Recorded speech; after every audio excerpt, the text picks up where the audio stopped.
আমাদের বাঙালদের একটা সুস্বাদু খাবার আছে, সেটা হচ্ছে শুটকি মাছ। এটা খেতে যেমন সুস্বাদু, তেমন মনের দিক দিয়েও খুব ভালো লাগে খেতে। এখন অবশ্য বাঙাল ঘটি বলে কোনো কথা নেই, এখন সবাই খায়। একটু গন্ধ বেশি, কিন্তু রান্না করলে সেই গন্ধটা পাওয়া যায় না। আমরা ঘরে ঘরেই এখন এই শুটকি মাছটা খাই। আজ আমি তোমাদের করে দেখাবো শুটকি মাছ রান্না, আর খুব সিম্পলভাবে বেগুন আলু দিয়ে তোমাদের করে আজকে দেখাবো। নমস্কার, আমি কাকুলি রান্নাঘর থেকে সবাইকে স্বাগত। আমি ভালো আছি, তোমরা সবাই ভালো তো? দেখো, শুটকি মাছের ঝাল রান্না করার জন্য আমি লোটে শুটকি নিয়েছি। অনেক রকম শুটকি নেওয়া যায়, কিন্তু লোটে শুটকি দিয়ে শুটকি মাছের ঝালটা বেশি ভালো লাগে। আর এই শুটকি মাছের ঝাল রান্না করার জন্য এরকম পাতলা পাতলা করে আমি কিছু আলু কেটে নিয়েছি, আর নিয়েছি পাতলা পাতলা করে বেগুন কেটে। আর বেশি মশলা এর মধ্যে লাগে না, লাগে হচ্ছে পেঁয়াজ কুচানো নিয়েছি, আদা নিয়েছি, একটু কাঁচা লঙ্কা নিয়েছি, আর একটু লঙ্কার গুঁড়ো দেবো এর মধ্যে, আর একটু বেশি করে আমি কিছুটা রসুন নিয়েছি, একটু রসুনটা এতে বেশি লাগবে। দেখো, শুটকি মাছগুলো আমি এরকমভাবে টুকরো টুকরো করে কেটে নিয়েছি। কেটে গরম জলে ধুয়ে ভালো করে 5-6 বার বালিগুলো বার করে নিয়েছি। ঠিক এভাবে নেবে। চলো রান্নাটা শুরু করা যাক। গ্যাসটা আমি ধরিয়ে নিলাম। ধরিয়ে আমি এর মধ্যে একটা কড়াই বসিয়ে দেব। কড়াই আমার গরম হয়ে গেছে, দিয়ে দিলাম কিছুটা তেল। এটার মধ্যে জানো তো একটু তেল বেশি লাগবে। দেখো, আমার তেলটা গরম হয়ে গেছে। এর মধ্যে আমি দিয়ে দেবো কুচনো পেঁয়াজ,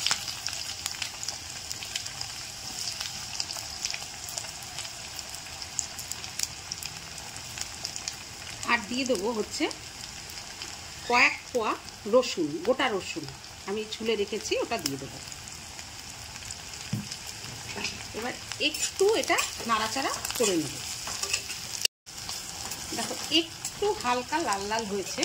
এর মধ্যে আমি দিয়ে দেবো কেটে রাখা আলু,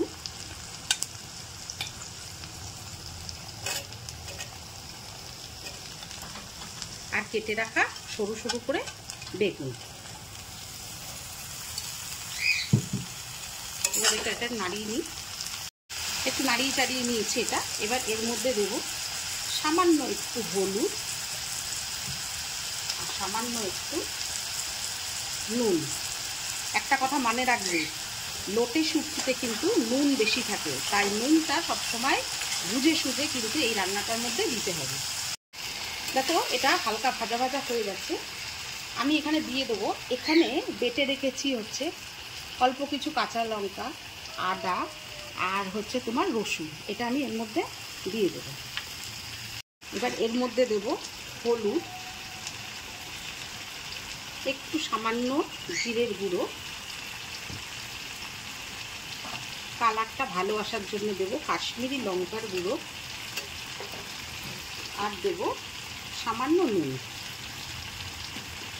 এবার এটা 5 মিনিট ধরে ভালো করে কষাতে হবে। দেখো, আমি প্রায় 5 মিনিট ধরে এটাকে কষিয়ে নিয়েছি। এইবার দেব এর মধ্যে এই যে কেটে বেছে ধুয়ে রাখা শুটকি মাছ। যে যতটুক দেবে, যার ঘরে যেরকম মানুষ। এবার এটাকে ভালো করে মিশিয়ে দিতে হবে এর সাথে। করে খেয়ে দেখবে, খুব টেস্টি।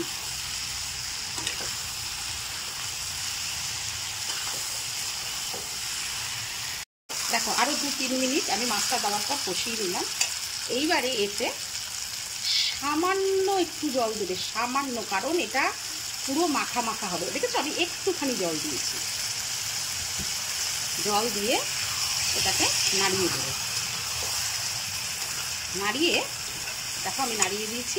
এইবার গ্যাসের ফ্লেমটাকে একটু কমিয়ে দেবো। কমিয়ে দিয়ে এটা ঢাকনা দিয়ে আটকে দেবে, আর মাঝে মাঝে এটা খুলে দেখবে। দেখো, আমার এটা একদম শুকিয়ে গেছে, পুরো মাখো মাখো হয়ে গেছে। দেখেছো, একদম একদম শুকিয়ে মাখা মাখা হয়ে গেছে। আমি আজকে এটা রান্না করলাম হচ্ছে লোটে মাছের মাখো শুটকি। এবার আমার হয়ে গেছে, আমি এটা নামিয়ে নেব। দেখো, আমার লোটে শুটকির ঝাল পুরো রেডি, পুরো মাখা মাখা করে করেছি। ভিডিওটা যদি তোমাদের ভালো লেগে থাকে, লাইক কমেন্ট শেয়ার করো, আমার পাশে থেকো। বড়দের জন্য রইল শ্রদ্ধা, ছোটদের জন্য রইল অনেক অনেক ভালোবাসা।